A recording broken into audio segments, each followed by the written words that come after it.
ओम शांति। एक बार फिर से जोर से कहेंगे और बहुत प्यार से चेहरे पे मुस्कुराहट लाते हुए ओम शांति। आवाज नहीं आई, कल जैसा उमंग नहीं है। फिर से एक बार ओम शांति। हाँ, अब थोड़ी बात बनी। तो सबसे पहले जो लोग कल आए थे, आज भी आए हैं, वो हाथ उठाएं पहले। क्या बात है, पूरा हॉल तो उन्हीं से भरा हुआ है। एक बार जोरदार ताली अपने लिए। जो आज पहली बार आए हैं वो हाथ उठाएं। अच्छा, बहुत बड़ी संख्या है। एक बार इनके लिए भी जोरदार तालियां।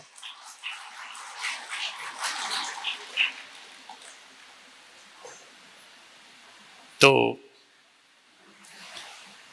जैसे कि आप सब लोग जानते हैं कि हमारा जो टॉपिक था कल,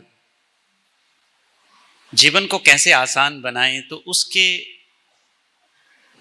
दो पहलुओं को हमने कल समझा। एक था कि जीवन में हमारे जीवन को दुखद बनाने का कारण क्या क्या है, जीवन को मुश्किल बनाने के कौन कौन से कारण हैं, और लास्ट में फिर हम निवारण की बात कर रहे थे कि जीवन को कैसे हम आसान बना सकते हैं। लास्ट तक पहुंचते पहुंचते इतना तो जरूर आपको समझ में आया होगा कि जीवन हमारा सरल होगा या मुश्किल होगा, ये तीन बातें तय करती हैं। एक तो हमारी सोच, जीवन में जो भी घट रहा है उसके प्रति मेरी सोच। दूसरा मेरी वाणी, जब भी कुछ घटता है उस समय मेरी वाणी किस प्रकार की रहती है, संयम वाली है या आउट ऑफ कंट्रोल में चला जाता हूं। और तीसरा मेरी आदतें। ये तीन ही कारण कल हमने जाने। उसमें या तो हमारी मानसिकता थी, या तो हमारी वाचा थी, या फिर हमारा जो हमारी हैबिट बन चुकी है, आदतें बन चुकी हैं, वो दुख का कारण थी। और चार बड़े बड़े कारण हमने कल जो है जीवन को दुखद बनाने के सुने और समझे। पहला कारण कौन सा था?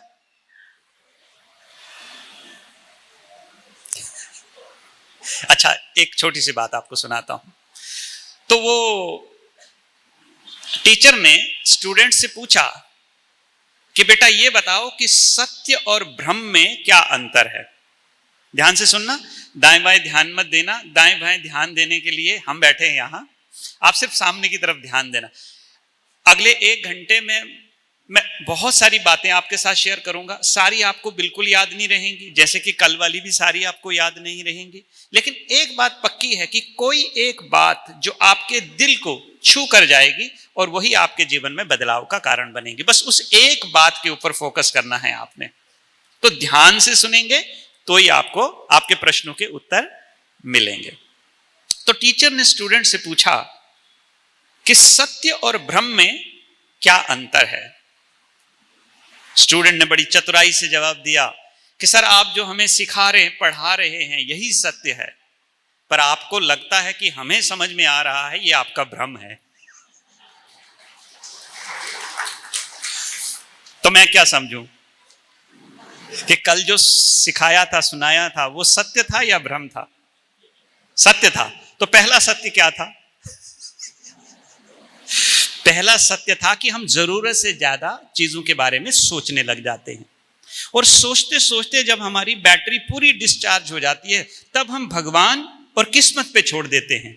यही काम पहले कर लेते बैटरी डिस्चार्ज करने से पहले। और कुछ चीजें जैसे भविष्य और भूतकाल, ये हमारे वश में नहीं है, लेकिन जो वर्तमान है उसे ना बिगाड़े। और हम सब ने एक चीज जरूर एक्सपीरियंस की होगी, हम अपनी खुशियों को कल पर छोड़ते हैं कि कल खुश रहूंगा, क्योंकि कल मेरे जीवन में ये सारी चीजें आने वाली हैं। दूसरा कारण बताया था अपना जिद्दी स्वभाव, अपनी बात को मनवा के रहना। बच्चे अपनी बात माता पिता से मनवाना चाहते हैं, माता पिता बच्चों से बात मनवाना चाहते हैं, टीचर स्टूडेंट से, स्टूडेंट टीचर से। और जब हमारी बात नहीं मानी जाती तो ईगो हर्ट होता है। जब ईगो हर्ट होता है तो तीसरा कारण गुस्सा आता है, क्रोध आता है। और क्रोध फिर हमारे जीवन को जो है, आप जाइए, हमने तो जेलों में जितने भी कैदी देखे, एक कैदी से मैं खास मिला था, मैंने उसको पूछा कि आपने ऐसा क्या किया जो आप यहां आ गए। उसने कहा 20 सेकंड की गलती 22 साल से जेल में। क्रोध कितनी देर के लिए आता होगा? बस यही है, 20-25 सेकंड से ज्यादा इसकी अवधि नहीं है, इससे ज्यादा इसका टाइम स्पेन नहीं है। लेकिन कुछ सेकंड में आपसे वो करवाएगा कि जीवन भर पश्चाताप की अग्नि में जलना पड़ेगा। और जो जिंदगी बड़ी सरल थी, बड़ी आसान थी, उसको हमने खुद ही कॉम्प्लिकेट कर दिया। तो किसी ने कहा कि बाबूजी रोते क्यों हो? बोले अपनी तो शक्ल ही ऐसी है। क्या कहा? अपनी तो शक्ल ही ऐसी है। तो कहा ऐसे कैसे हो गए? बोले रोते रोते। अच्छा किस बात का रोना? बोला पत्नी ढंग की नहीं, बच्चे ढंग के नहीं, पड़ोसी ढंग के नहीं, सिस्टम ढंग का नहीं, सरकार ढंग की नहीं, मेरे जीवन में कुछ भी ढंग का नहीं। तो ये सब क्या है? रोना नहीं तो और क्या है? चौथी बात हमने कल ये सुनी और समझी थी कि जरूरत से ज्यादा एक्सपेक्टेशंस। लोग मुझसे एक्सपेक्टेशन रखते हैं, इसका तो चलो मैं किसी भी तरीके से जो है सोल्यूशन फाइंड आउट कर लेता हूं, लेकिन जब मेरी खुद से जो एक्सपेक्टेशन है वो मीट नहीं होती है, तब दिल दुखी होता है, तब हम परेशान होते हैं। और आप सब लोग अनुभवी होंगे, आप सबका अपने आप के साथ भी एक्सपेक्टेशंस हैं, हाँ या ना? और जब वो मीट नहीं कर पाते तो आपका सिंपल सरल सा जो जीवन है उसे आप क्या कर देते हैं? मुश्किल बना देते हैं। अब सवाल ये था कि इस जीवन, ये मैं कंक्लूड कर रहा हूं जो आज पहली बार आए हैं, ताकि उन्हें समझ में आए कि जो हम आज सुनने वाले हैं उसका रिलेशनशिप क्या है कल वाले से। फिर सोल्यूशन में बताया कि अगर आप किसी भी बड़ी बात को छोटा करना चाहते हैं तो माफी मांगना सीखें। लेकिन एक बात जो आपके जीवन में बाधा का रूप बनेगी, जो आपसे माफी नहीं मंगवाने देगी, वो ये कि बार बार अगर मैं ही माफी मांगूंगा, मैं ही झुकूंगा, तो लोग मुझे फॉर ग्रांटेड ले लेंगे। थोड़ा तुम झुक लो, थोड़ा हम झुक ले, 50-50। लेकिन वो 50 कौन पहले स्टार्ट करेगा? दूसरी बात बताई थी माफ करना, किसी को माफ करना, ये अपने आप में बहुत बड़ी ताकत है और यकीन माने सबसे नहीं हो पाता है। बहुत कम लोग हैं इस दुनिया में जो दूसरों को माफ कर पाते हैं। अच्छा माफ करना क्या है, इसको और गहराई में आज समझेंगे हम। तीसरी चीज आपको बताई थी, बाउंड्री में रहना सीखें। पिछली बार जब मैं संभाजी नगर में आया था, किसी सज्जन पुरुष ने हमसे पूछा था कि कोतवाल साहब ये बताओ कि मेरी बाउंड्रीज क्या क्या हैं, कैसे पता चलेगा मुझे मेरी बाउंड्रीज? तो आपको एक कल भी नुस्खा बताया था, आज भी बताता हूं। जब भी आप किसी रिलेशनशिप में इरिटेशन से गुस्से की ओर बढ़े तो यकीन मानना अब आपने बाउंड्री लांघ ली है। आप पिता हैं, आप पुत्र हैं, आप पति हैं, आप पत्नी हैं, आप सास हैं या बहू हैं, इन सभी रिश्तों में आपकी एक सर्टेन बाउंड्री है। बदलते वक्त के साथ साथ आप इन बाउंड्री को समझना शुरू कीजिए। और जब तक आप अपनी बाउंड्रीज को नहीं समझेंगे, बाउंड्रीज में नहीं रहेंगे। अच्छा आप मुझे बताइए, आपकी बाउंड्री में कोई अगर घुस जाए, आपको पसंद है? नहीं पसंद है ना? आप कभी भी नहीं चाहेंगे कि कोई आपकी पर्सनल स्पेस में आ जाए। और जब भी कोई आपकी पर्सनल स्पेस में आ जाता है, आप डिस्टर्ब हो जाते हैं। तो फिर आप दूसरों की पर्सनल स्पेस में क्यों चले जाते हैं? क्योंकि we care them, we love them, हमें उनसे प्यार है, हम उनकी परवाह करते हैं। इसलिए हम ये नहीं चाहते कि उन्हें नुकसान हो, उन्हें कोई परेशानी हो, उन्हें कोई तकलीफ हो।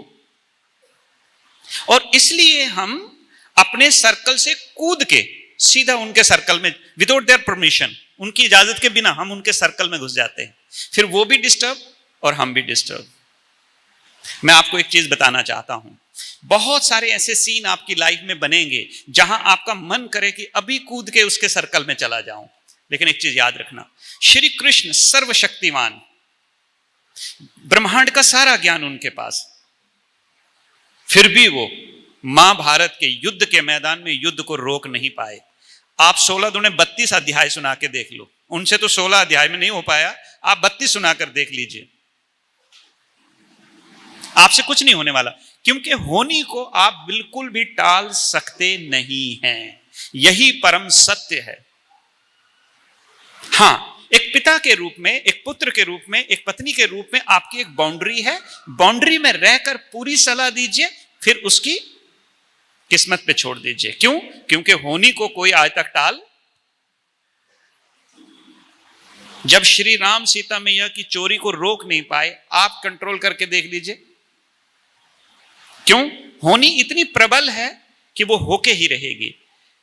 जब श्री राम के जीवन, कृष्ण जानते थे कि युद्ध होगी, फिर 18 अध्याय क्यों सुनाए? ताकि मुझे कभी गिल्ट ना हो कि मैंने मेरा प्रयास, बाकी मैं सब जानता हूं होने वाला। यही है जीवन को सरल बनाने के तरीके।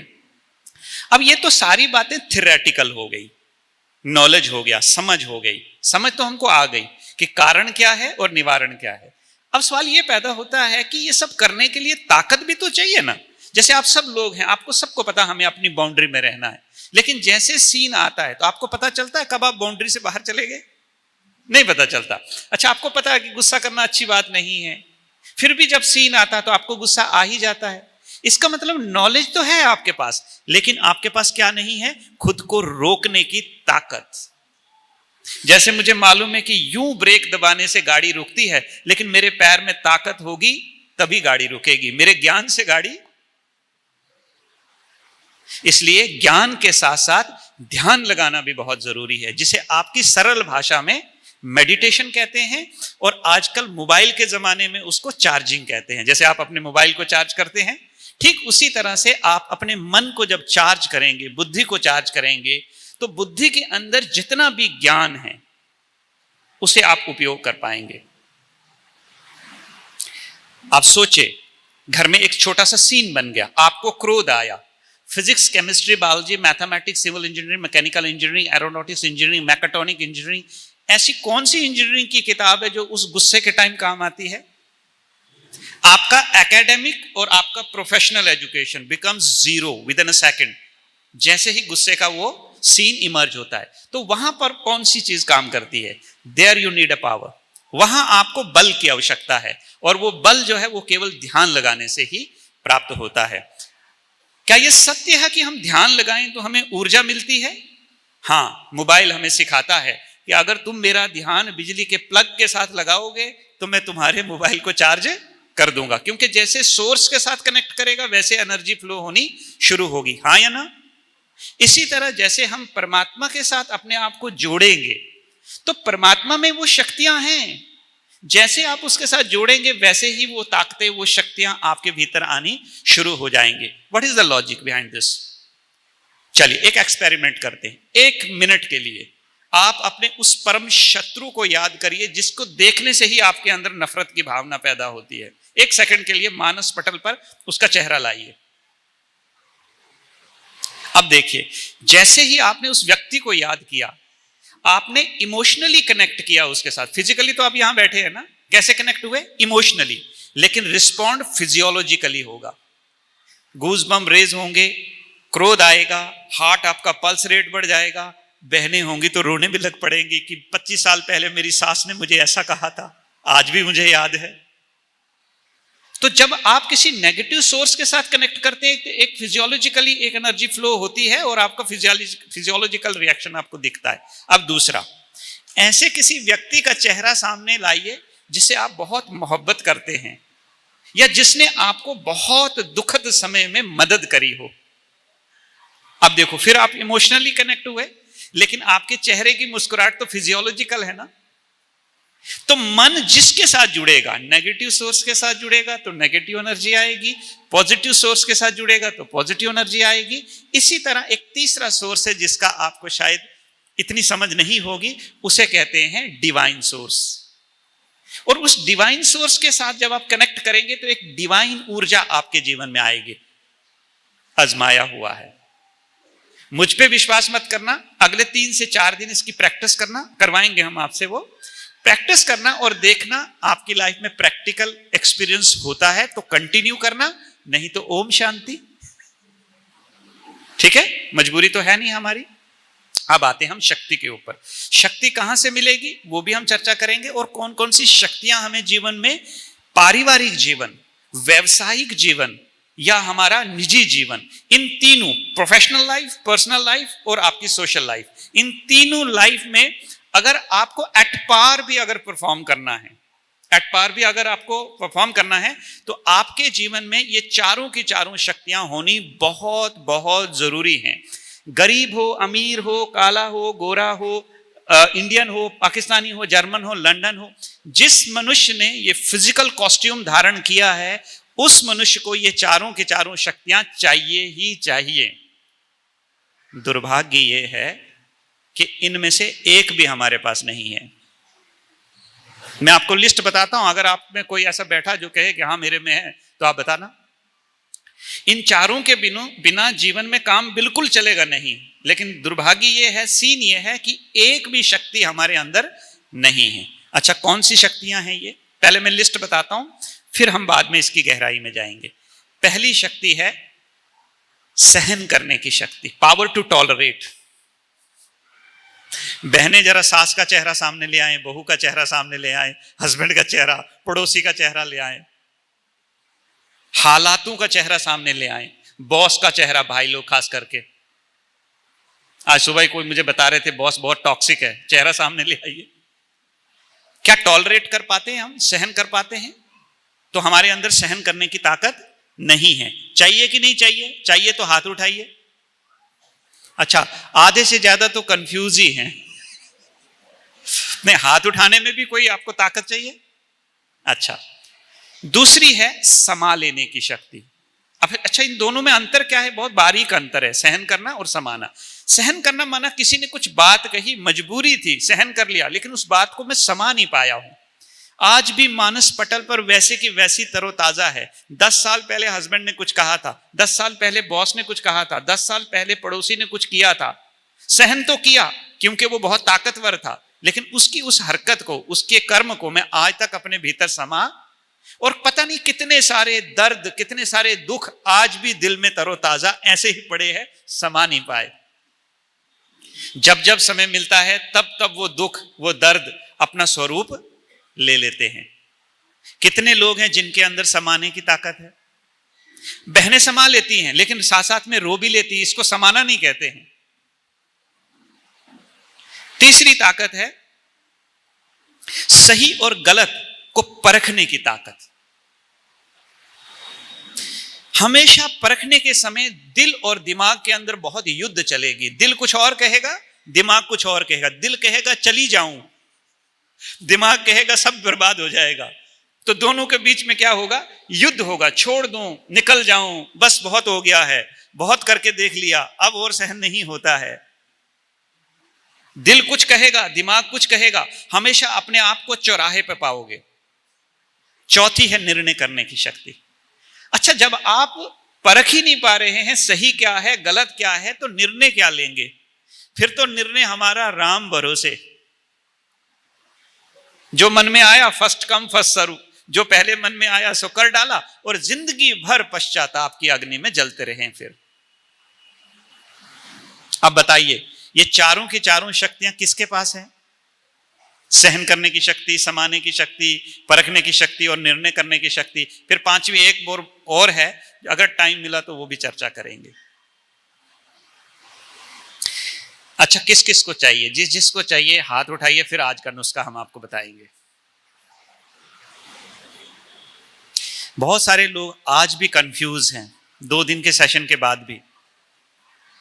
इसका मतलब यह है कि हम लाइफ के प्रति उतने सीरियस, सजग नहीं हैं। आपके कुछ हाथ उठने से मुझे एक कहानी याद आई। बीच में एक व्यक्ति, एक नौजवान टहल रहा था, तो एक कुत्ते के चिल्लाने की आवाज उसे आई। धीरे धीरे उस आवाज की ओर बढ़ता गया। जैसे जैसे नजदीक पहुंचता गया, उसे समझ में आने लगा कि कुत्ता कहीं नजदीक में ही है। तो जैसे वो नजदीक पहुंचा तो उसने क्या देखा कि कुत्ता एक बेंच के ऊपर बैठा हुआ है, लकड़ी का एक तख्ता जैसा है, उसके ऊपर बैठा हुआ है, और वहां बैठे बैठे चिल्ला रहा है। और मालिक बगल में जो है स्लीपिंग चेयर पे बड़ा रेस्ट मोड में बैठा हुआ है। तो ये व्यक्ति ने कहा कि भाई साहब, आपका कुत्ता जो है वो रो रहा है, परेशान है, तो आप कुछ इसका करते क्यों नहीं? बोले, आप अपनी वॉक पे ध्यान दीजिए, इसका काम यही है करना, ये रोज ही ऐसा करता है। तो बोले, ऐसे कैसे करता है? कोई तो कारण होगा तब तो करता है। बोले, कारण है ना। बोले, क्या कारण है? बोले, जिस फट्टे पे बैठा हुआ है ना, उसमें एक कील लगी हुई है, उस कील के ऊपर बैठा है, वो कील इसे चुभ रही है, इसलिए रो रहा। तो फिर इसने पूछा कि वो कील पे बैठा क्यों है? बोला, आदत पड़ी हुई है। अब आलम यह है कि कील पे बैठे बिना आराम। बस यही है हमारा भी आलम कि जीवन में अब निराश इतने हो चुके हैं कि खुद के प्रति भी आशा हमने छोड़ दी है और हालातों के ऊपर पूरे डिपेंडेंट हुए हैं। ये चारों की चारों शक्तियां अगर हम प्रूव कर पाए तो फिर वादा कीजिए कि आप वो जरूर करेंगे। अगर हम प्रूव कर पाए कि ये संभव है, ये हमारे जीवन में स्वाभाविक रूप से आ सकती हैं, तो बस आपसे इतना ही चाहूंगा कि आपने कुछ दिन इसकी प्रैक्टिस करनी है और फिर खुद को ही आप रेट करना कि आज के दिन और 25 दिन के बाद आपके जीवन में कितना बड़ा अंतर है। पहली शक्ति है सहन करने की शक्ति। सवाल नंबर 1, सहन करना ताकत है या कमजोरी? फिर से पूछता हूं, सहन करना ताकत है या कमजोरी? ताकत। कितने लोग हैं जो कहते हैं ये ताकत है? अच्छा, एक मिनट खड़े रहना, ऐसे हाथ रखना, तको मत, ऐसे ही रखो, 2 मिनट। एक और सवाल है, तो आप लोग मानते हैं कि सहन करना ताकत है।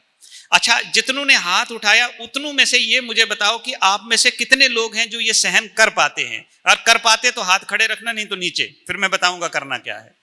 अगर कर पाते तो हाथ खड़े। देखो सबके धीरे धीरे हाथ नीचे।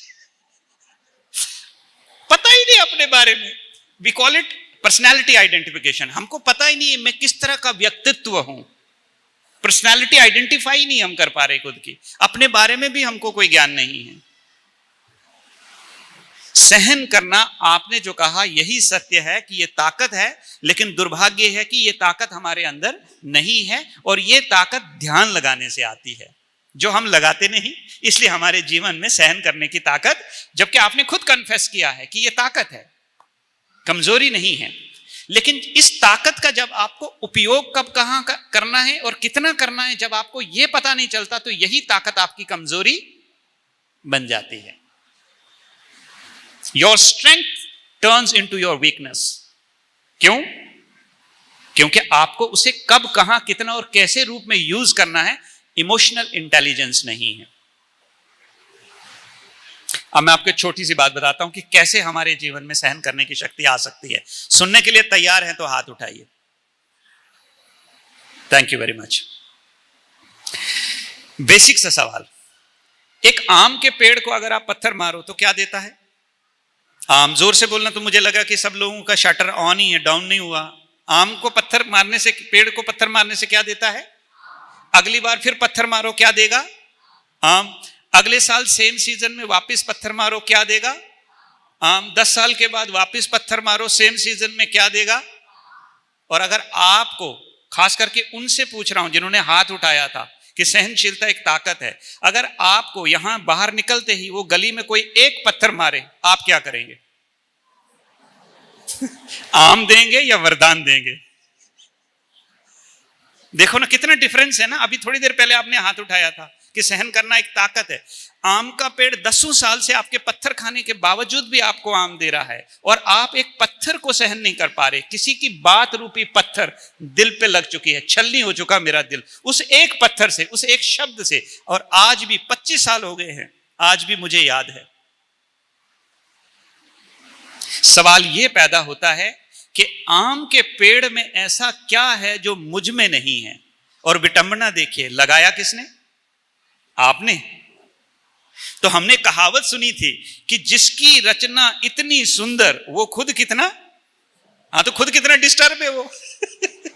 उसकी रचना में सहनशीलता और वो खुद बहुत डिस्टर्ब है। सवाल पैदा होता है कि आम के पेड़ में ऐसा क्या है? आप कहेंगे विवेक नहीं, गलती है।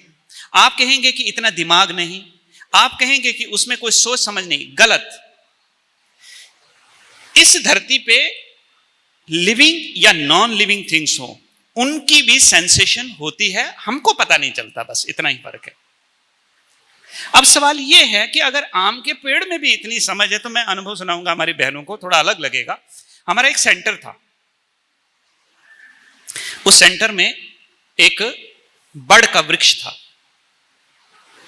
तो वो बड़ के वृक्ष में क्या होता, पत्ते झड़ते तो बहनों को दिन में 4 बार झाड़ू लगाना पड़ता, तो परेशान हो जाती। आंगन में ही था वो बड़ का पेड़। तो जब वो झाड़ू लगाती तो अनकॉन्शियसली, कॉन्शियसली नहीं करती थी, अनकॉन्शियसली झाड़ू लगाते लगाते कहती, ये बड़ के पेड़ ने हमको परेशान कर रखा है, दिन में 4-4 बार झाड़ू लगाना पड़ता है। वो बहन जी ने अपना अनुभव सुनाया स्टेज पे कि 4 सालों में पूरा का पूरा वृक्ष पूरी तरह से सूख गया। अच्छा, जब वो सूखा तब हमें रियलाइज हुआ कि हम इसके बारे में झाड़ू लगाने के टाइम ऐसा सोचते थे, कहीं ऐसा तो नहीं कि हमारी सोच की वजह से ये पूरा सूख गया है। अब वेरीफाई कैसे करें? तो बहन जी ने अपना अनुभव सुनाया कि मैं सुबह 4 बजे जब अमृत वेले के समय ध्यान के लिए उठती थी तो इसी बड़ के पेड़ के नीचे बैठ करके ध्यान करती थी। 2 साल के बाद उसी बड़ के पेड़ के अंदर वापस पत्ते आने शुरू हुए। Where is the difference? अब मैं आम के पेड़ के पास आता हूं, इसका मतलब उसमें भी सेंस है। अगर सेंस है तो फिर हर बार पत्थर खाने के बावजूद भी वो हमें आम क्यों देता? उसके अंदर 2 बातें हैं। ध्यान से सुनना, पूरा मन लगा के सुनना। इस हॉल से जब बाहर जाओगे, आप जिस सेटअप में आए थे, मेरा आपसे वादा रहा, आप उस सेटअप से वापस नहीं जाएंगे, आपका सेटअप चेंज हो जाएगा। बस मुझे इतना ही चाहिए, आपने आजू बाजू में बिल्कुल ध्यान नहीं देना है, कोई आवाज आ रही है उसकी तरफ ध्यान नहीं देना, पूरा ध्यान आप सिर्फ अगले आधे पौने घंटे के लिए मेरी तरफ दीजिएगा। हो सकता है आज आपका जीवन बदल जाए। बस इतना काम कीजिएगा। आम के पेड़ के अंदर 2 चीजें हैं, जिस दिन आपके अंदर वो आ जाएंगी तो आप वो सारे काम कर सकते हैं जो आम का पेड़ भी नहीं कर सकता। पहली चीज, आम के पेड़ को मालूम है पर्पस ऑफ बीइंग, मैं इस दुनिया में क्यों आया हूं, ये क्लैरिटी है उसे। पर्पस ऑफ बीइंग जो है वो उसको मालूम है कि मैं इस धरती पे इसलिए आया हूं कि जड़ों से, मिट्टी से कुछ लेना है, उसको आम का रूप देना है और पत्थर खाने पे लोगों को देना है, और इसी काम के लिए मैं यहां, ये आम मेरे मिट्टी से लिए हैं, पत्थर खाने पे देने हैं। ये क्लैरिटी है उसको। हमारा मामला उल्टा है। हमको क्या कहते हैं? मेरा तो मेरा, पर तेरा भी, इसलिए तकलीफ यहां है। तो पहली सीख, आप जब इस दुनिया में आए थे कुछ लाए नहीं थे, और जिस दिन जाएंगे, जितना भी आपके बदन पे लगा हुआ है, इसमें से कोई चीज डिसाइड कर ली है कि ये वाली तो पक्का, तो आपका ना कुछ था ना आपका कुछ है, ये केवल भ्रम है हमारा। इसलिए राजस्थान में अगर कभी चले जाओ ना, तो वहां जब डॉक्यूमेंटेशन होती है, रजिस्ट्री होती है लैंड की, तो उस पर लिखा रहता है ये संपत्ति सरकार की है, आप केवल उपभोक्ता है। लेकिन उपभोक्ता का मामला क्या है? भोक्ता भोक्ता मालिक बन जाता है। फिर मेरा तो मेरा, पर तेरा भी मेरा। तो आम के पेड़ में वो सेंस नहीं है। वो कहता मैं आया किस लिए हूं? दूसरों के लिए मेरा जीवन है। दूसरी बात जो इससे भी ज्यादा महत्वपूर्ण है, ध्यान से सुनेंगे सब लोग पीछे। आम का पेड़ जिस मिट्टी से पैदा हुआ है, जीवन काल उसी से जुड़ा रहेगा। बस एक काम कर लीजिए, एक जेसीबी ले आइए, उसे उखाड़ लीजिए और बाजू में रख दीजिए।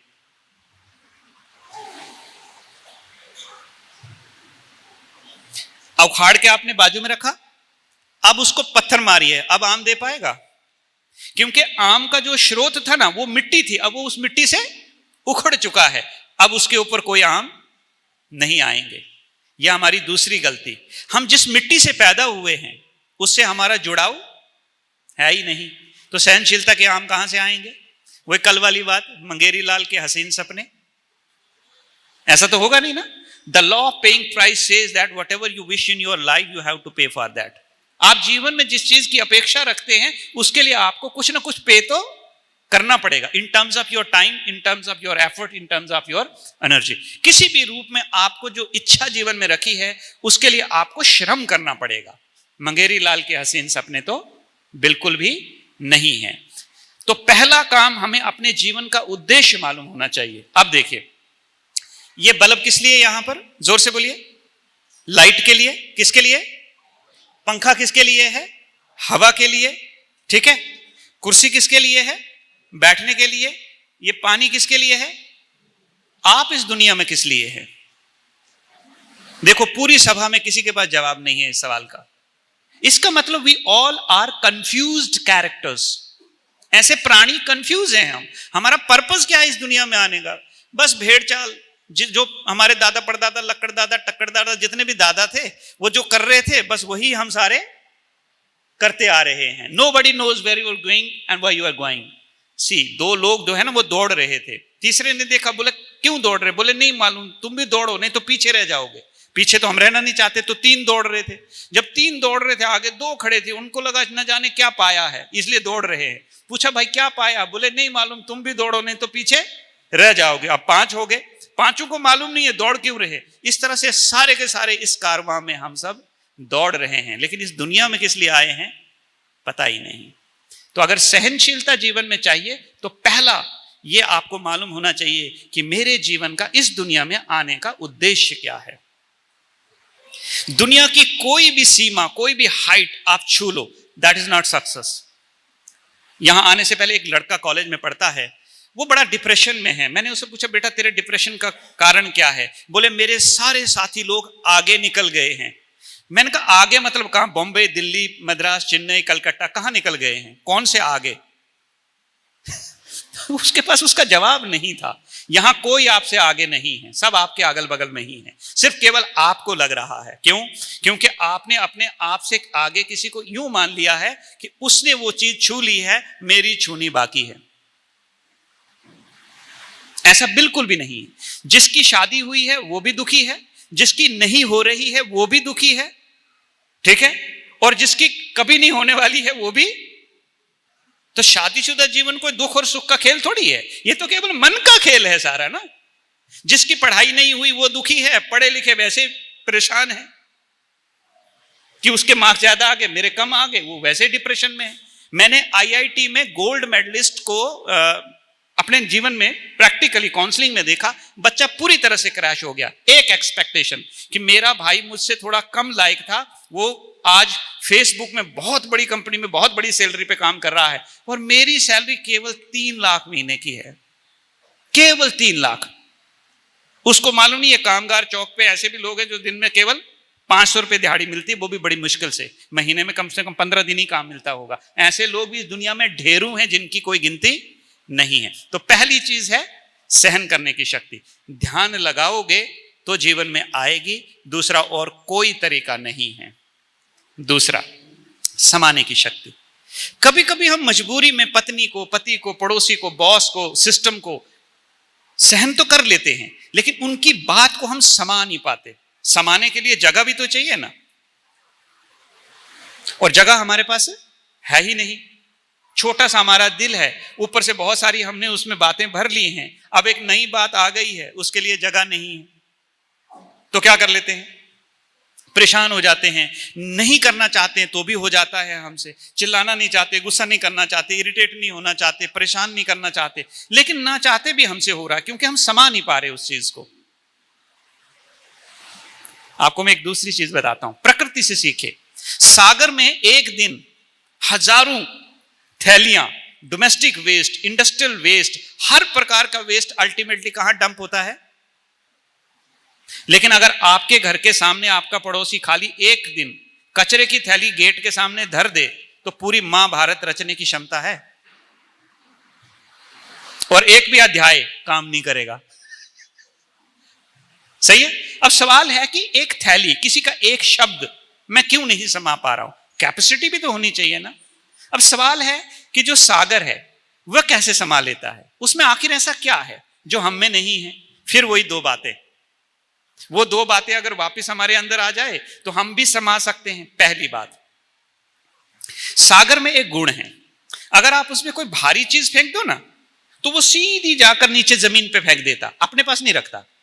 और अगर हल्की फुल्की बॉटल, कप, ऐसा कुछ अगर आपने दिया तो लहरों से आप ही को दे देता, और अपना हार्ट बिल्कुल एकदम क्लीन हार्ट है ना, भारी नहीं रखनी है और हल्की भी नहीं रखनी है। ये पहली चीज। दूसरी विशेषता उसके अंदर जो है वो ये है कि वो सोचता है मैं इतना विशाल हूं। हम इसको कहते हैं पोटेंशियल रियलाइजेशन, क्षमता का बोध। किसका बोध? क्षमता का बोध, कि उसको अपनी क्षमता का बोध है कि मैं इतना विशाल हूं कि 10,000, 50,000, 1 लाख थैली मेरे लिए हाथी के मुंह में राई का दाना डालने जैसे है। इसलिए वो सारी चीजों को क्या कर लेता है? एब्जॉर्ब कर लेता है। और हमारा दिल कितना है? इतना सा। ऊपर से आ रही हैं बातें, कहां अकोमोडेट करोगे? बड़ा दिल होगा तभी ना अकोमोडेट कर पाओगे। बस ये 2 काम आपने अपने जीवन में करना। पहला काम, जीवन में कभी भी कोई ऐसा पत्थर, ऐसी परिस्थिति जो बहुत भारी है, आपसे सहन नहीं हो रही है, डिवोर्स हो सकता है, संबंध खट्टे हो सकते हैं, नौकरी जा सकती है, ऐसी बीमारी आ सकती है जिसकी आपने कभी कल्पना नहीं की होगी। यह है बड़े बड़े पत्थर जो आपसे सहन नहीं होंगे। तो आपका जो सागर है कहां रहता है? उसको दे दो ना, उसका तो आप कुछ कर ही नहीं सकते है ना। कर सकते हैं कुछ आप इसका? और हल्की फुल्की चीज, किसी ने इंसल्ट कर लिया, किसी ने हमको इग्नोर कर लिया, किसी ने हमको जो है रिस्पेक्ट नहीं दिया, ये तो हल्की हल्की चीजें हैं ना, ये उनको ही दे दीजिए। आप लेंगे, if you behave like a dustbin, अगर आप डस्टबिन बनेंगे तो लोग क्या करेंगे? तो कभी कभी नहीं लगता हम डस्टबिन बन चुके हैं और लोग आकर इधर से भी आ रहा वो भी डाल रहा, उधर से आ रहा वो भी डाल रहा है, उधर से आ रहा वो भी डाल रहा है, और पूरी हमारी कचरे की पेटी, बुद्धि रूपी कचरे की पेटी भर गई। अब हम फ्रेम में रह पाएंगे? पीछे फ्रेम में रह पाएंगे? जब डब्बा पूरा भर गया तो यहां से बांस निकलेगी कि नहीं मुंह से? तो करना क्या है?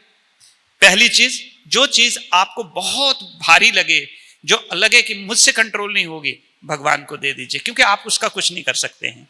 और दूसरी बात, हल्की फुल्की चीजें रजिस्टर करनी ही नहीं है। क्यों? एक लाइन बोलता हूं, मेरे साथ रिपीट करना, दुख देना पाप है। जोर से बोलिए, दुख देना। मानते हैं इस बात को तो हाथ उठाइए। अगर आप इस चीज को मानते हैं कि दुख देना पाप है, तो फिर एक बार फिर से मेरे साथ रिपीट कर लीजिए, दुख देना और दुख लेना महापाप है। दुख लेना, कभी कभी हम दुख देते नहीं है, लेकिन इसमें हमारी बहनें बड़ी एक्सपर्ट है, ले लेती है। पति का भी ले लिया, बच्चों का भी ले लिया, रिश्तेदारों का भी ले लिया, और पूरा दिल भर गया। अब यहां से वरदान ही वरदान निकल रहे हैं। हम सोचते हम ऐसे हैं क्योंकि भर ही गया, पेटी भर गई है, या तो कहीं खाली करो जा करके, फिर जो नजदीक है वहीं जाकर खाली करेंगे।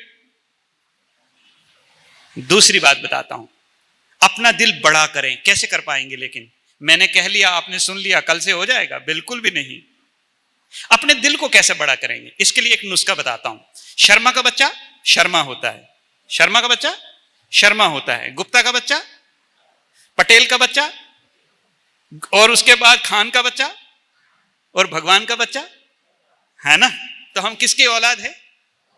तो फिर इतना छोटा सा दिल, वो तो कितना विशाल है ना, वो कितना विशाल है। अगर हम उसकी औलाद हैं तो फिर हमारा दिल भी कितना बड़ा होना चाहिए। क्या हुआ, पति ने कुछ कह दिया, क्या हुआ, पत्नी ने कुछ कह दिया, क्या हुआ, सास ने कुछ कह दिया, तो एक बहन मेरे पास आई, पूरा हर बात मुझे ही बोलते हैं। तो मैंने कहा फिर क्या पड़ोसी की पत्नी को बोलेंगे? भाई तुम ही रेंज में आती हो इनके तो रेंज से बाहर तो आदमी नहीं जा सकता है ना। बच्चे कहते हैं मम्मा हमेशा आप मुझे ही बोलती रहती है। भाई आपको ही बोले, पड़ोसियों के बच्चों को तो नहीं बोल सकते हैं ना। तो अपने मन को हमने समझाना है। क्यों? समझ से ही आपकी बात को वो मानेगा, राइट? तो ये आ गया समाने की शक्ति। तीसरा है परखने की शक्ति। तो कई बार हम हालातों को, कारणों को परख नहीं पाते, इसलिए गलत निर्णय ले लेते हैं। परखने के समय में दिमाग का जो चैटर है वो इतना तीव्र गति से चलता है कि एक विचार के लिए हजारों विचार मन में चलते हैं, और वो जो हजारों विचार करने में बुद्धि की जो बैटरी है वो उसमें पूरी डिस्चार्ज हो जाती है। फिर आप परफॉर्म क्या करोगे? डिस्चार्ज बैटरी तो परफॉर्म नहीं कर सकती है ना। परखने के लिए चाहिए कसौटी। सोना असली है या नकली है, कैसे परखेंगे आप? कसौटी होगी आपके पास, तभी ना परख पाएंगे। इसी तरह अगर हमारी आध्यात्मिक बुद्धि है तभी हम परिस्थिति को परख पाएंगे, नहीं तो हम उसके झांसे में कब बह जाएंगे हमें पता ही नहीं चलेगा। तो आध्यात्मिक बुद्धि कैसे हम डेवलप करें? उसके लिए एक स्पिरिचुअल कल्चर, एक आध्यात्मिक कल्चर शुरुआती दौर से हमने अपने जीवन में बनाना है, ताकि उस कल्चर से कभी भी कोई परिस्थिति जीवन में आए तो हम आसानी से उसका सामना कर सकें। तीसरी चीज बताता हूं, जीवन में जब भी आप निर्णय लेंगे, ये छोटा हो, बड़ा हो या बुजुर्ग हो, ये तीनों के लिए लागू बैठता है। जब भी आप जीवन में निर्णय लें तो आपने कभी भी दिल का उपयोग नहीं करना है, दिमाग का उपयोग करना है। पूछे क्यों? दिल तो पागल है, इसलिए सच में पागल है। क्यों? भावनाओं से बहता है। तुमने मुझे ये कहा, मैं अब तुमको दिखाता हूं। क्योंकि भावनाओं से ऑपरेट, बुद्धि कहती है ऐसा काम मत करना, बुद्धि क्या कहती है ऐसा काम मत करना, दिल कहता नहीं छोड़ूंगा नहीं। तो दिल और दिमाग की हमेशा युद्ध चलती है। जब भी आप किसी भी इमोशन, किसी भी भावनाओं के एक्सट्रीम फ्लो में हैं, एक चीज याद रखना, उस समय आपने कोई भी निर्णय लेना नहीं। अब इमोशन क्या हो सकता है, या तो नफरत या फिर मोहब्बत। अगर आपने नफरत में कोई निर्णय लिया तो भी आपको उसका फल खाना पड़ेगा, और अगर आपने प्रेम में बह करके कोई निर्णय कर लिया, जो आजकल यंगस्टर्स खास करके करते हैं, तो भी आपको जीवन में उसका फल जरूर खाना पड़ेगा। आप मुझे बताइए कि जब आप बहुत कंफ्यूज हैं तब आप सही निर्णय ले पाते हैं, या जब आप बहुत शांत हैं तब आप सही निर्णय ले पाते हैं, है ना? लेकिन जब आपके जीवन में कोई चीज घटित होगी ना, आप शांत नहीं होंगे, आप अशांत हो जाएंगे, और उस अशांत वातावरण में जब भी आप निर्णय लेंगे, जिंदगी भर उसका पश्चाताप आपको करना पड़ेगा। ये मेरी गोल्डन लाइन आपने याद रखनी है। कभी भी भावों के प्रभाव में आकर कोई निर्णय नहीं लेना है। मन बहुत बड़ा विचित्र प्राणी है। ये डिसीविंग लैंग्वेज समझता है। डिसीविंग लैंग्वेज माना धोखा देने वाली भाषा। धोखा देने वाली भाषा क्या? मान लो आपको किसी पे गुस्सा आया, मन को कहो इसको कल नहीं छोड़ूंगा। कब नहीं छोड़ूंगा? अब आपने मन को क्या कर लिया? धोखा दे दिया। उसको ये बताया कि कल लपेटेंगे इसको। अब कल तक उसको खुद ही समझ में आएगा कि मैं कहां खड़ा था इस सीन में। इमीडिएट जो रिएक्शन आप देते हैं ना, उसी का दुख आपको जीवन भर जो है मनाना पड़ता। और आप सब लोग अनुभवी हैं। समय का अभाव है मेरे पास, नहीं तो और इसकी गहराई में जाता। इसकी एनाटॉमी को हम समझते हैं कि कैसे हमारा मन ट्रिगर होता है। तो कभी भी किसी भी एक्सट्रीम इमोशन में हमने कभी भी कोई भी निर्णय नहीं लेना है, वरना उसके परिणाम के लिए, उसकी इंप्लीकेशन के लिए हमें हमेशा तैयार रहना पड़ेगा। और जब जब आपने किया है उसका अनुभव तो आप सबके पास है ही। ऐसा नहीं है कि मैं जो कह रहा हूं उसके आप अनुभवी नहीं हैं। अच्छा, मान लीजिए कभी जीवन में आप बहुत कंफ्यूज हैं, बच्चे को पढ़ाई में एडमिशन दिलानी है, शादी करनी है, घर चेंज करना है, या कोई भी एक बहुत बड़ा जिंदगी का फैसला लेना है, तो कैसे लें? जब भी फैसला लेना हो, दो बातें याद रखना। कितनी बातें? भूल मत जाना। दो बातें याद रखना। पहली, जब दिमाग काम ना करे, पूरा शटर डाउन हो जाए, एकदम मतलब बत्ती गुल हो जाए दिमाग की, तो एक बात सोच करके निर्णय ले लेना कि जो हुआ वो भी अच्छा, जो हो रहा है वो भी अच्छा, और जो होगा वो भी अच्छा। अब आप कहेंगे ऐसे कैसे? मेरे पास हजारों केसेस हैं ऐसे। एक कैदी यहां आने से 2 दिन पहले वॉक पे था मेरे साथ, 1 साल जेल काट के आया है। 1 साल पहले भी वो मेरे पास आया था। तो वो बार बार सोचता था अगर मैं पकड़ा जाऊंगा तो मेरी जेल की जिंदगी क्या होगी, हमेशा रोएगा। मैं उसको हर संडे वॉक पे लेके जाया करता था। एक ही बात पक्की कराता था, जब आप किसी भी चीज के बारे में अत्यंत सोचेंगे उसका रिजल्ट 0 हो जाएगा। माना ये होगा फिर क्या होगा, अच्छा ये होगा फिर क्या होगा, ये होगा फिर क्या होगा, ये होगा, बोले बाद में कुछ नहीं होगा, 0 हो गया ना। जब वो जेल से छूट के आए तो मैंने उनको पूछा अब बताइए, बोले आपके एक एक शब्द को मैंने जेल में याद किया कि जेल जाने तक पीड़ा थी, जेल में फिर आराम ही आराम था। और मेरी आध्यात्मिक जीवन की जो उन्नति है वो जेल में ही हुई, क्योंकि और कोई काम। अब आप देखिए, लाइफ में सारी अपॉर्चुनिटी रैप होके नहीं आएंगे, तोहफे के रूप में नहीं आएंगी, कभी कभी परिस्थिति के रूप में भी आएंगी। You need to identify them. ठीक है? तो पहली चीज, जो हुआ वो भी अच्छा, जो हो रहा है वो भी अच्छा, और जो होने वाला वो भी अच्छा। कूद जाओ, ज्यादा सोचो मत। अब क्यों? होने को कोई टाल सका नहीं। मान लीजिए ये सोच करके आपने जब फैसला ले लिया, अच्छा नहीं हुआ तो? सवाल ये है कि सोचा तो मैंने सही, लेकिन सही नहीं हुआ तो फिर plan B. Now what is plan B?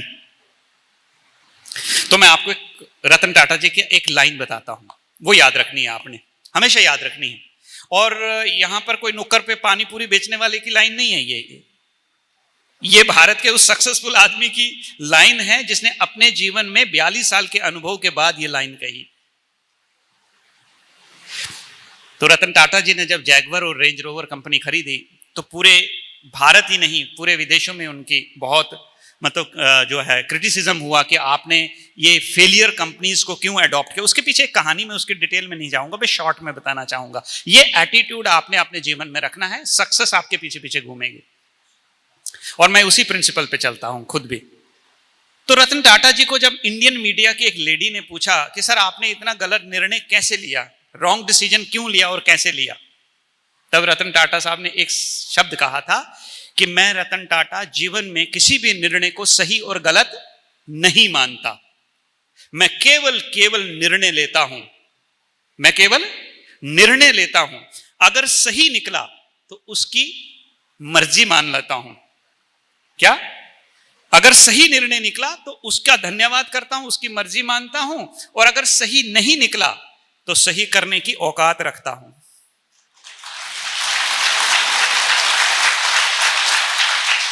रोता नहीं, सही करने की औकात रखता हूं। बस यही एटीट्यूड। मान लीजिए आपने निर्णय लिया, गलत हुआ तो क्या, ठीक करेंगे ना। वर्स्ट कम वर्स्ट क्या होगा, प्राण तो नहीं निकलेंगे ना, या प्राण ही निकल जाएंगे। तो फिर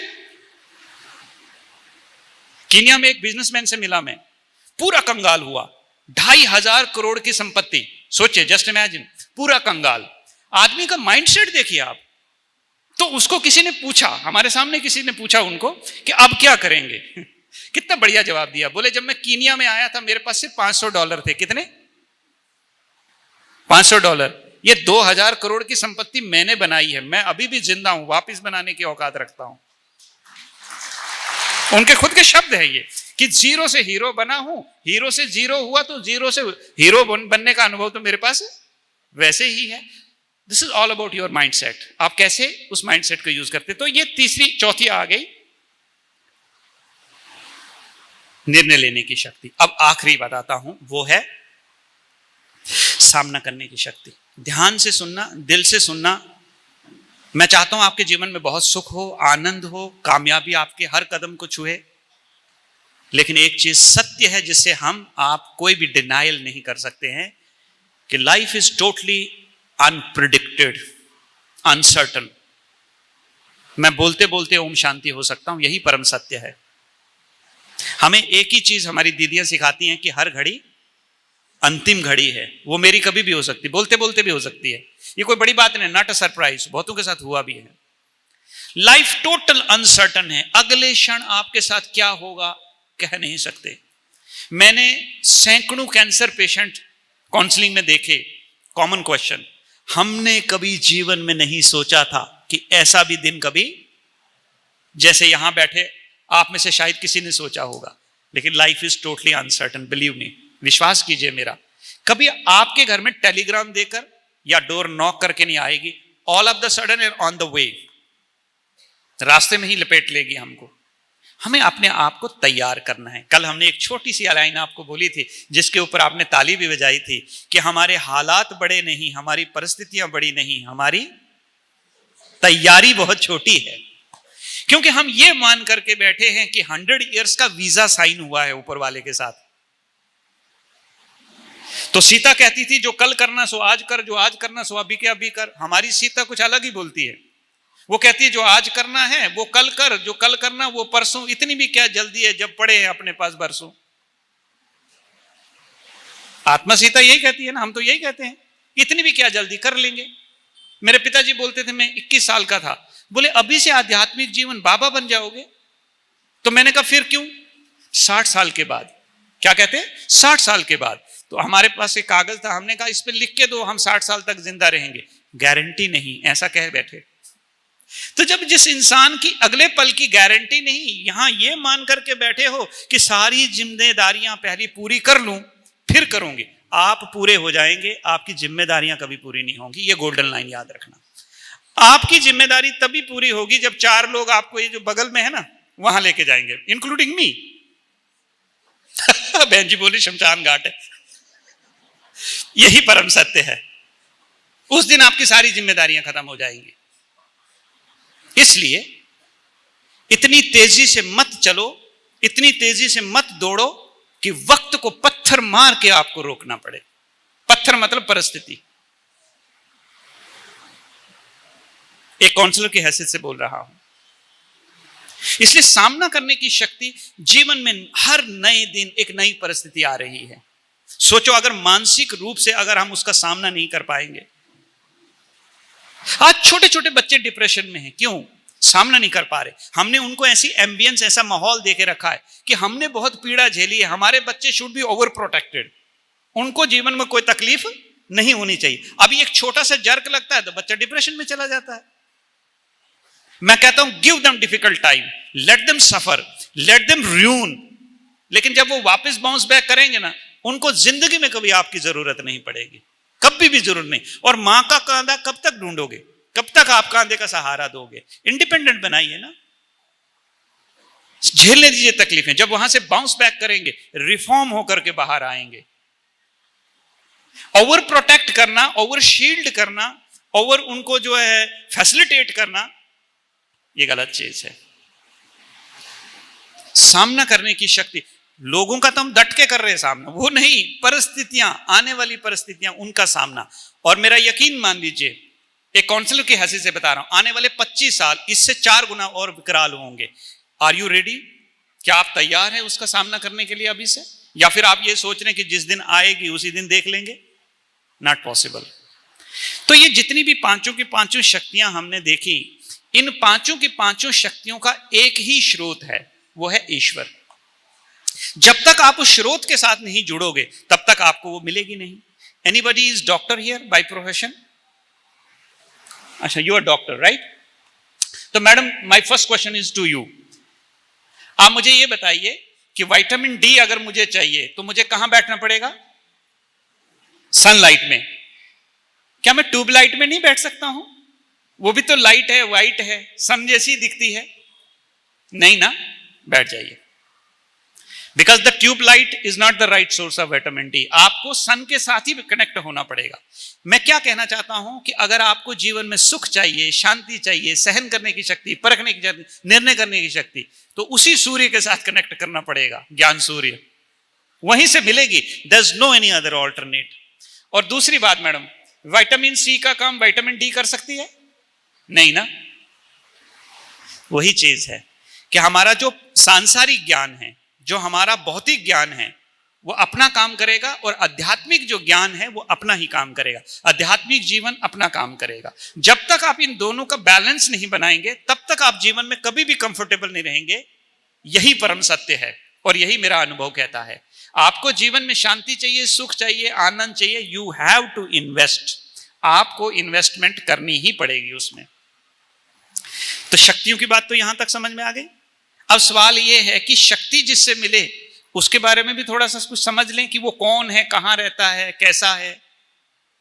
तो एक सवाल पूछता हूं आपसे, जोर से आवाज दीजिएगा, मन की आवाज दीजिएगा, आजू बाजू वाले की सुन के नहीं दीजिएगा, जो आप सोचते हैं समझते हैं वो आवाज दीजिएगा। हमने सुना है कि सबका मालिक, हाँ आप भी जानते हैं। तो हमने सुना है कि सबका मालिक एक है। लेकिन आपने जो कहा और जो बाहर चल रहा है, क्या इन दोनों से मैच हो रहा है? सबके अपने अपने भगवान हैं, सबके अपने अपने स्थान हैं, और आप सबने मिलके एक ही आवाज में एक ही शब्द कहा था कि सबका मालिक। अब आपके जो शब्द है और आपके जो कर्म है दोनों मैच कर नहीं रहे हैं। Where is the difference? सवाल है कि अंतर कहां है। अंतर समझने के लिए मैं आपको एक कहानी सुनाता हूं। एक धोबी था। कौन था जी? धोबी। उसके पास एक तोता था जिसका नाम था गंगाराम। जरा ध्यान से सुनना आप इसको। पीछे बहने आवाज आ रही है? आवाज आ रही है सभी को पीछे? हाँ। तो तोते का नाम था गंगाराम। तो गंगाराम की क्या फितरत थी कि धोबी जब भी कपड़े धोए तो गंगाराम नल पे बैठे, और नल पे बैठ करके ये धोबी जो है इसको इरिटेट करे। तो धोबी जब इरिटेट होता तो उसको कहता कि गंगाराम नल पे बैठना गलत बात है। क्या कहता धोबी? गंगाराम नल पे बैठना गलत बात है। वो ठहरा तोता, उसने वो धोबी की बात रट ली। और नल पे बैठा बैठा गंगाराम हर आने जाने वाले को कह रहा है कि गंगाराम नल पे बैठना। अब गंगाराम को यह नहीं मालूम कि मैं ही वो गंगाराम हूं और मैं जो कह रहा हूं इसका मतलब ही। क्या आपको नहीं लगता हमारी हालत भी वही गंगाराम जैसी है कि सबका मालिक, लेकिन उसका पता ही नहीं कि इस शब्द का मतलब गंगाराम जैसी हालत होगी ना हमारी, कि सबका मालिक एक है। अगर एक है तो प्रश्न उठना चाहिए इतना सब प्रपंच क्यों है फिर? जैसे एक पिता के अगर 4 पुत्र है तो चारों पुत्रों से पिता का नाम पूछो तो एक ही बताएंगे, हाँ या ना? जोर से पीछे, हाँ या ना? अच्छा, आपके पिताजी क्या करते हैं तो एक ही बताएंगे, डॉक्टर हैं तो डॉक्टर ही बताएंगे चारों के चारों। ऐसा थोड़ी एक बोलेगा इंजीनियर, दूसरा बोलेगा डॉक्टर, तीसरा बोलेगा कारपेंटर है, नहीं, क्योंकि वो चारों सगे भाई हैं तो यही कहेंगे कि हमारे पिताजी का नाम ये है और हमारे पिताजी ये काम करते हैं। तो तीसरा सवाल पूछो, आपके पिताजी रहते कहाँ हैं? तो एक बोलेगा जलगांव रहते हैं, दूसरा बोलेगा धुलिया में रहते हैं, तीसरा बोलेगा हमारे संभाजी नगर में रहते हैं। ऐसा तो नहीं कहेंगे ना, चारों एक ही बात कहेंगे कि राम मंदिर में रहते हैं या बाबरी मस्जिद में रहते हैं या मक्का मदीना में रहते हैं या जेरूसलम में रहते हैं।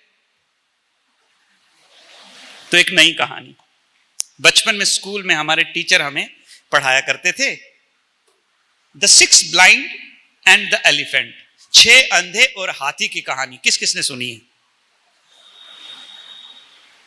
सुनिए, वाह, गुड, तो फिर बढ़िया है। मेरे को सिर्फ अभी 15 मिनट लगेंगे, इतना टाइम है अपने पास? ठीक है। तो 6 अंधे और एक हाथी, एक्सपेरिमेंट किया गया। उन अंधों को पूछा गया कि हाथी को छू कर बताओ कि हाथी कैसा है। अंधों को क्या पूछा गया कि हाथी को छू करके बताओ कि हाथी कैसा है। तो एक नेत्रहीन ने हाथी की दुम पकड़ ली, उसने कहा कि हाथी तो रस्सी जैसा है। It was a subjective experience, उसने उसको रस्सी जैसा अनुभव किया, इसलिए उसने गलत नहीं कहा। उसने जो महसूस किया वही उसने हाथी के बारे में कहा कि हाथी कैसा है, रस्सी जैसा है। दूसरे अंधे ने कान को पकड़ा, उससे पूछा बताओ बेटा हाथी कैसा है, उसने कहा पंखे जैसा। कैसा है? Subjective experience. तीसरे को पूछा कि हाथी कैसा है, तो उसने कमर पकड़ी तो उसने कहा हाथी है दीवार जैसा। अब आप मुझे बताइए, हाथी तो हाथी है। अब ये जो 6 लोग कह रहे हैं ये सही है या गलत है? अपने तरीके से सही है और सत्य के तरीके से गलत है। अपने तरीके से सही है लेकिन सत्य के तरीके से सारे के सारे गलत हैं। हाथी तो हाथी ही है, ना वो रस्सी है, ना वो दीवार है, ना वो पंखा है। हर किसी का अपना अपना अनुभव है। ठीक उसी तरह आध्यात्मिक नेत्रहीन होने के कारण, हम सब लोग आध्यात्मिक नेत्र ना होने के कारण, हमने भी जो भगवान के प्रति अनुभव किया वही हमारा भगवान है। कईयों के तो आजकल मनुष्य भी भगवान है। साउथ में रजनीकांत का मंदिर है, दर्शन करने जाइएगा कभी मौका मिले तो। बॉम्बे में सचिन तेंदुलकर का है। मतलब इंसान भी भगवान है इंसानों के लिए। और फिर कहावत क्या है, सबका मालिक एक है। इसकी जरा गहराई में जाएंगे, जिसने ये कहा था वो सत्य था या हम सत्य हैं, इसको जरा समझने की कोशिश करते हैं हम। एक छोटी सी एग्जाम्पल से मैं आपको समझाने की कोशिश करूंगा।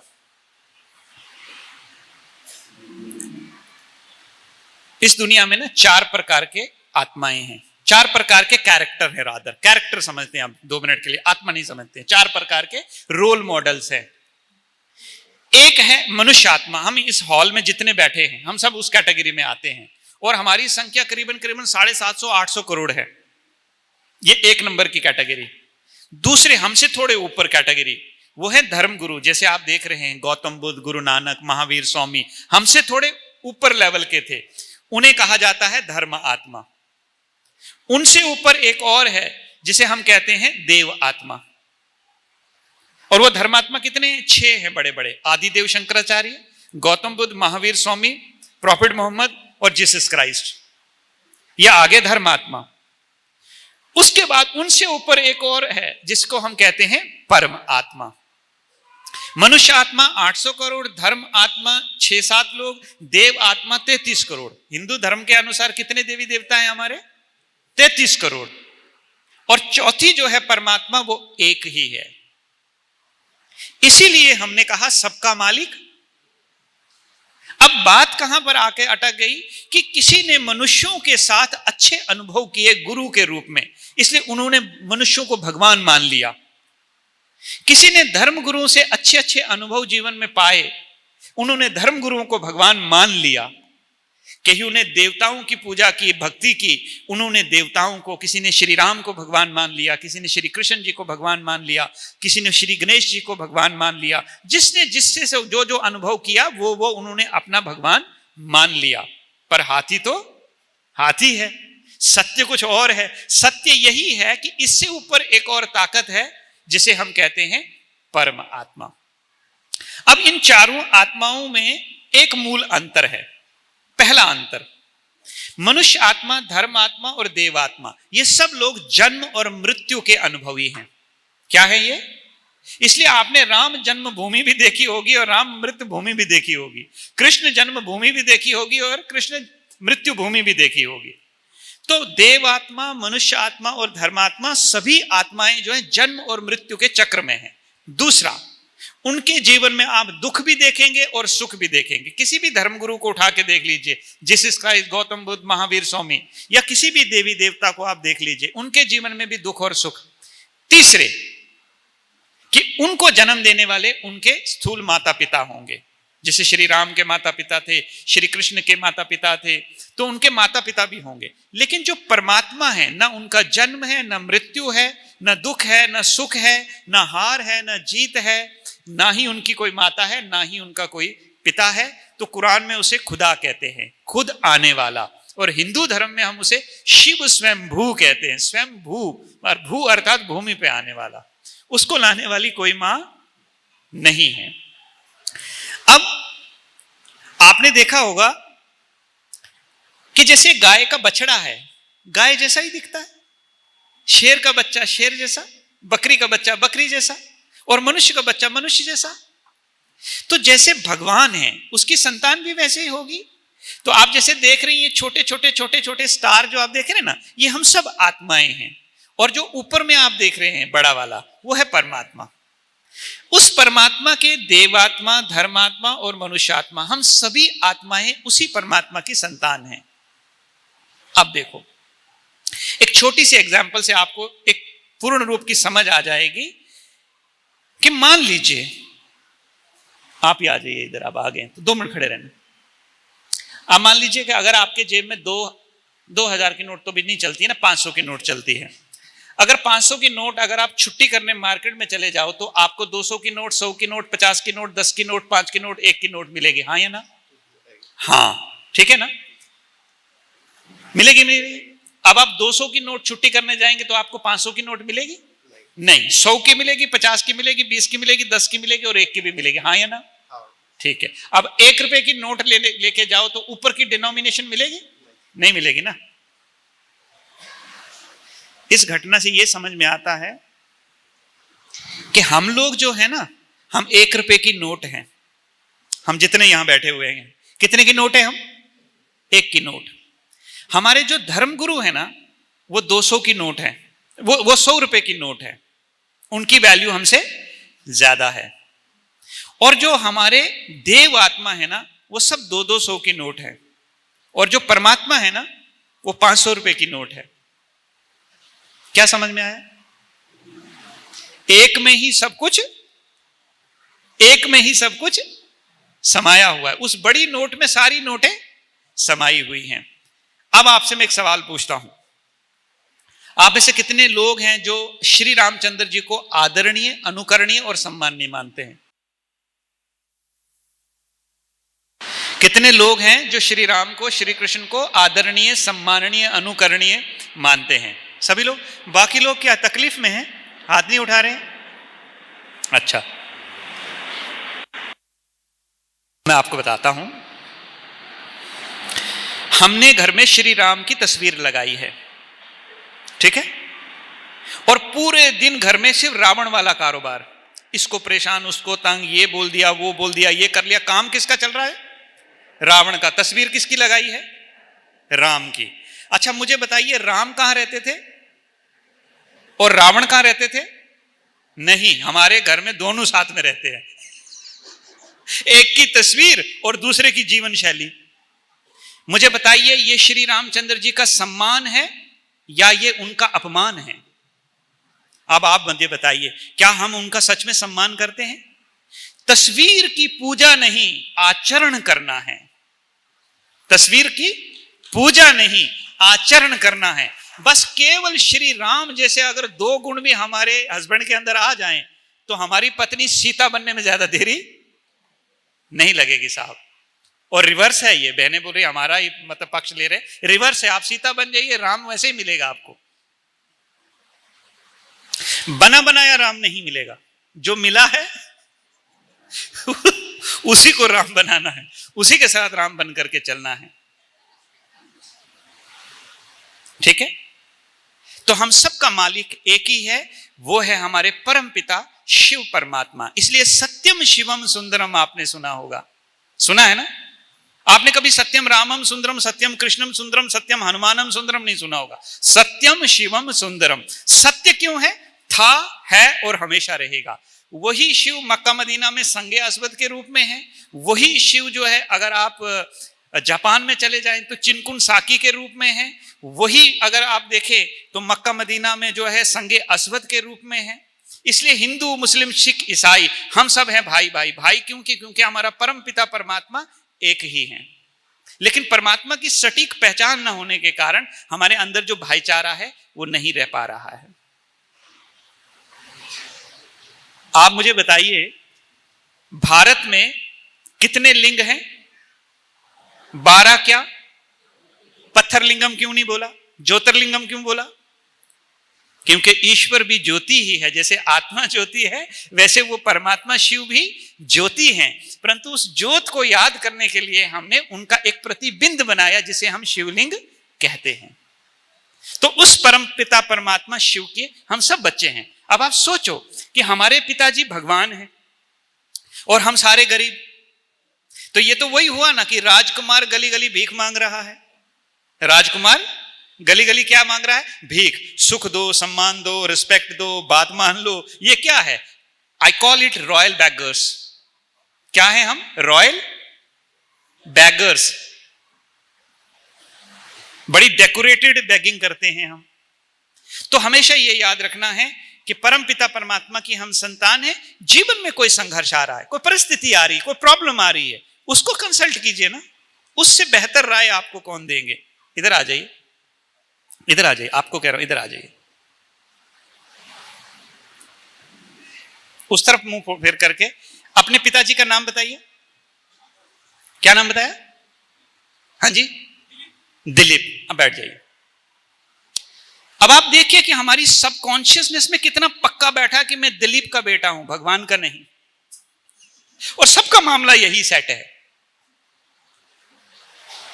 अब आप सोचो, जब हमारी, ये आपकी बात नहीं, पूरी सभा में पूछ के भी देखा है हमने, हम हमेशा इस कॉस्ट्यूमिक जो वर्ल्ड है ना, ये देह की जो दुनिया है ना, उसी में घूमते हैं। कल से ये सोच के घर से निकलना कि मैं भगवान का बेटा हूं, फिर देखना कि आपकी सोच जो है वो किस प्रकार की होगी। कोई परिस्थिति अगर आपको छू के देख ले तो कहना कि मैं भगवान का बेटा हूं। खाली नरेंद्र मोदी जी कॉल लगा लें और कहें कि कल से तेरी सारी चिंता मेरी। छाती 56 इंच की उनकी हो ना हो, इनकी तो अभी कभी हो जाएगी। और उनसे ऊपर है परमपिता परमात्मा और मैं उनका बच्चा हूं। मुझे प्रधानमंत्री जी से मिलना हो 10 जुगाड़ लगाने पड़े, लेकिन मेरे पिताजी हो ना, कोई जुगाड़ की जरूरत। तो भगवान को अपने जीवन में लाने के लिए जुगाड़ की जरूरत नहीं है, क्योंकि वही हमारा परम पिता है, वही हमारा सत्य पिता है, वही हमारा जीवन साथी है। बस उसके साथ थोड़ा सा हमने क्या करना है? कनेक्शन जोड़ना है। मुझ पे विश्वास नहीं करना है। 21 दिन ये काम आधा आधा घंटा करके देखना है और खुद अपने आप से फिर आप प्रूव करना कि जो मैं कह रहा हूं वो सत्य है या केवल एक मोटिवेशन है। ठीक है जी? प्रॉमिस? प्रॉमिस सभी लोग करेंगे? हाथ उठाइए। अभी भी केवल 70% खुद पे विश्वास नहीं है। ठीक है, तो अब मेरी एक पर्सनल रिक्वेस्ट है आप सब लोगों से। आप इजाजत दें तो मैं बोलूं। बोलिए हाँ। आवाज नहीं आई, फिर से आवाज नहीं आई, और आवाज। अच्छा, तो वादा रहा ना। मैं चाहता हूं कि आपका जीवन बहुत सुखद हो। आपके पारिवारिक जीवन में जो भी समस्याएं हैं, व्यवसायिक जीवन में जो भी समस्याएं हैं, भगवान उसकी आंच आपके ऊपर आने ना दे। लेकिन केवल मेरे कहने से ये नहीं होने वाला है, कुछ पार्ट आपको भी प्ले करना पड़ेगा। तैयार है, हाँ या ना? तो मेरे कहने से मेरी रिक्वेस्ट है दोनों हाथ जोड़ करके आप सबसे कि अगले 3 दिन आधा घंटा, पौना घंटा मेरे कहने से आप निकालना। और ये दीदियां जो हैं आपको 3 दिन राजयोग मेडिटेशन का कोर्स करवाएंगी, जो बिल्कुल निःशुल्क है। और ये सिर्फ आपने मेरे कहने से करना है। 3 दिन के बाद हम निष्कर्ष करेंगे कि हमें इसे जीवन में धारण करना है या फिर Om Shanti tata bye bye. 3 दिन आधा पौना घंटा निकाल करके आपने अपना समय निकालना है और 3 दिन का ये मेडिटेशन जो है प्रॉपर सीखना है। और फिर उसके बाद अगले 21 दिन इसकी प्रैक्टिस करनी है। और फिर 22वें दिन आपने निर्णय लेना है कि कंटिन्यू या डिसकंटिन्यू। एग्री? हाथ उठाइए। कितने लोग हैं जो मानते हैं? अभी तो सबने हाथ उठा लिया।